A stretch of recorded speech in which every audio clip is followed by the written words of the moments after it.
সুপ্রিয় দর্শকবৃন্দ, আপনাদের সাথে যে খবরটি শেয়ার করব সেটি আসলে একটা অভিনব এবং মানে কি এটি আশাই করিনি যে এই ধরনের খবর আপনাদের সাথে শেয়ার করব। তারপরেও আমি করতে বাধ্য হলাম।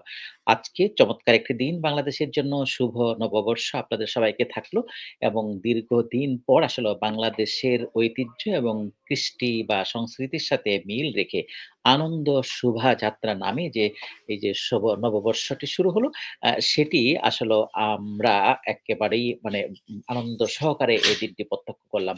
আপনারা সবাই নিশ্চয়ই আনন্দ করেছেন। কারণ বাংলাদেশের দিন এটি সেই আনন্দ শোভাযাত্রা যেভাবে শুরু হয়েছিল, এই পহেলা বৈশাখ উদযাপন সেটি আবার ফিরে এসেছে। অনেক চড়াই-উতরাই পার হয়ে এবং অনেক ষড়যন্ত্র আপনারা দেখেছেন যে শেখ হাসিনার এই যে মুখোশ যেটা করেছিল স্বৈরতন্ত্রের সেটিকে ভেঙে ফেলা হয়েছিল। আবারও সেই অল্প সময়ের মধ্যে সেটি অ্যা নির্মাণ করা হয়েছে এবং সেটি দিয়েই কিন্তু মিছিলটি লিড করা হয়েছে। পাশাপাশি চট্টগ্রামেও কিন্তু আপনারা দেখেছেন মঞ্চ ভাঙচুর করা হয়েছে এবং মানে সারা বাংলাদেশের বিভিন্ন আনাচে-কানাচে আসলেও এই যে পহেলা বৈশাখ উদযাপনটি ঠিকঠাকভাবে হোক, সেটি আসলে একটি গোষ্ঠী যারা স্বৈরতন্ত্রের বা স্বৈরাচার হাসিনার দোসর তারা চায়নি। বিভিন্ন ষড়যন্ত্র করেছে কিন্তু সকল কিছুর কে ছাপিয়ে বাংলাদেশের মানুষ এই ১ম বারের মতো আনন্দ উৎসব পালন করেছে।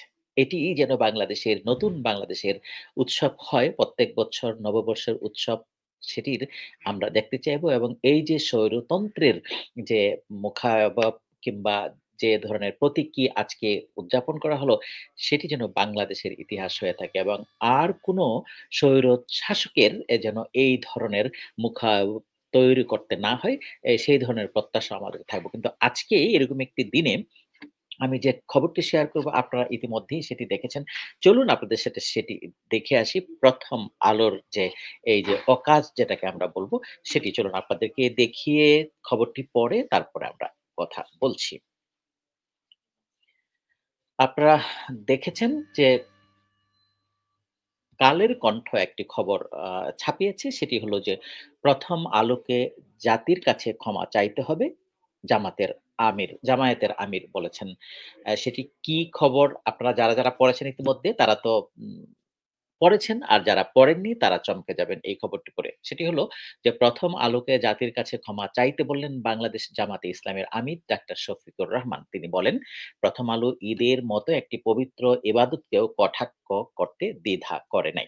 আজ সোমবার নিজের ভেরিফাইড ফেসবুক পেজে একথা বলেন তিনি।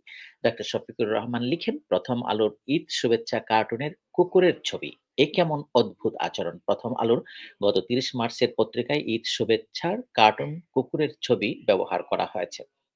পত্রিকাটা এর আগেও মহানবী সাল্লাল্লাহু সাল্লামকে অবমাননার বায়তুল মোকাররমের খতিবের হাত ধরে প্রকাশ্য ক্ষমা চান সম্পাদক মতিউর রহমান। তিনি আরো বলেন, "মনোভাব ও দৃষ্টিভঙ্গি খুবই জঘন্য।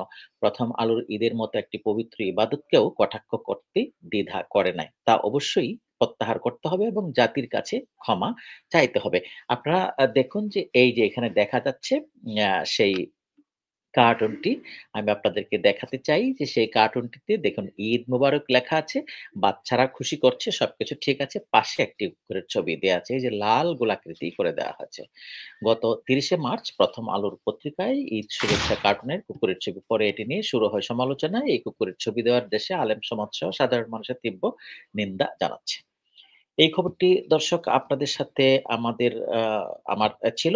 আমি এখন যে বিষয়টি বলতে চাইবো যে এটি আমি জানি না ১ম আলো সেটি ইচ্ছা করে করেছে কিনা কিন্তু এরকম একটি পত্রিকা বাংলাদেশের সবচেয়ে কাট্টি যে পত্রিকাটি এবং বাংলাদেশের মানুষ হয়তো ভুল করে এটিকে জাতীয় পত্রিকাই ভেবে থাকে সবসময়। কারণ এই ১ম আলোর যেকোনো নিউজ, যেকোনো শিরোনাম, যেকোনো ধরনের আ মেসেজ সেটি কিন্তু জাতির কাছে যেভাবে গ্রহণযোগ্য হয় অন্যান্য পত্রিকা কিন্তু ততটা হয় না। সেই কারণে ১ম আলোর বিরুদ্ধে এইটাই ১ম কিন্তু আ অভিযোগ নয়। ১ম আলোর বিরুদ্ধে অনেক অভিযোগ ইতিমধ্যে হয়েছে এবং আপনারা শফিকুর রহমান জামায়াতের আমির শফিকুর রহমানের এই টুইট থেকেই অর্থাৎ ফেসবুক স্ট্যাটাস থেকেই আপনারা দেখেছেন যে উনিও বলেছেন যে এর আগেও মহানবী সাল্লাল্লাহু আলাইহি সাল্লামকে অবমাননা করার জন্য কিন্তু বায়তুল মোকাররমের খতিবের হাত ধরে উনি ক্ষমা চেয়েছেন।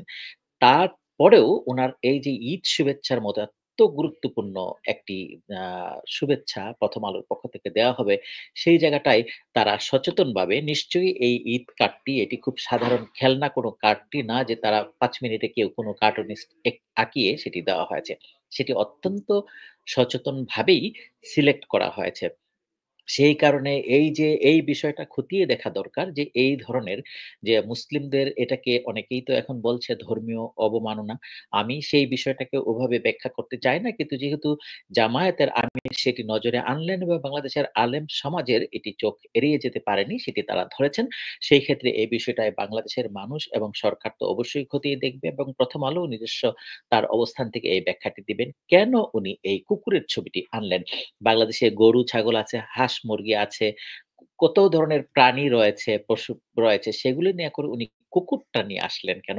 সেটির একটা ব্যাখ্যা অবশ্যই দিতে হবে এবং পাশাপাশি যে কার্টুনিস্ট যিনি এই ছবিটি এঁকেছেন তার কাছেও এই ব্যাখ্যাটি হয়তো ১ম আলোর পক্ষ থেকে চাইতে হবে যে এবং জাতির কাছে ক্লিয়ার করতে হবে।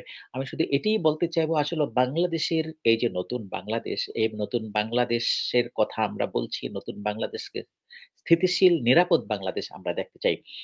কিন্তু একের পর এক ষড়যন্ত্র কিন্তু চলছে। সেই ষড়যন্ত্রটা একেবারে যুদ্ধাঙ্গীভাবেও চলছে যেটি রাজনৈতিক অস্ত্রর মাধ্যমে চলছে। আপনারা দেখছেন এই যে হানাহানি, সন্ত্রাস, খুনাখুনি, মারামারি এগুলো পাশাপাশি কিন্তু এই যে এই ধরনের কলম যুদ্ধও চলছে।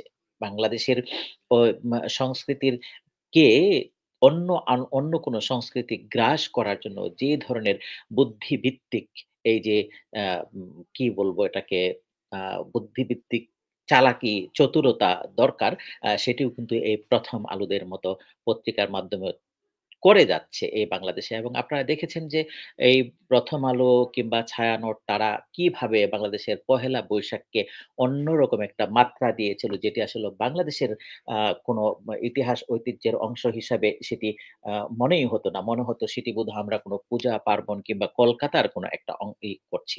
সেই ক্ষেত্রে আমি বাংলাদেশের যে পহেলা বৈশাখ সেটিকে বলব যে বাংলাদেশ যেভাবে পালন করবে সেটি বাংলাদেশের ইতিহাস, ঐতিহ্য এবং সংস্কৃতির সাথে মিলতে হবে। আমাদের বাংলাদেশের সকল ধর্মের চমৎকার একটি জায়গা। এখানে হিন্দু ধর্ম, বৌদ্ধ, খ্রিস্টান সবাই থাকবে। সকলের পার্বণ বা অনুষ্ঠানগুলো আমরা উদযাপন করি অত্যন্ত চমৎকার করে। সেই বিষয়গুলা থাকতে পারে। কিন্তু এমন একটি প্রোগ্রামকে এমন কোনো ডমিনেশন বা প্রভাব থাকা উচিত নয় যেটি আসলেও অন্য দেশের মনে হবে যেরকম কলকাতার এই অনুষ্ঠানটা কলকাতার প্রভাবে বা কলকাতার যে সংস্কৃতি সেই সংস্কৃতিতে প্রভাবান্বিত ছিল বাংলাদেশের যে এই যে পহেলা বৈশাখ।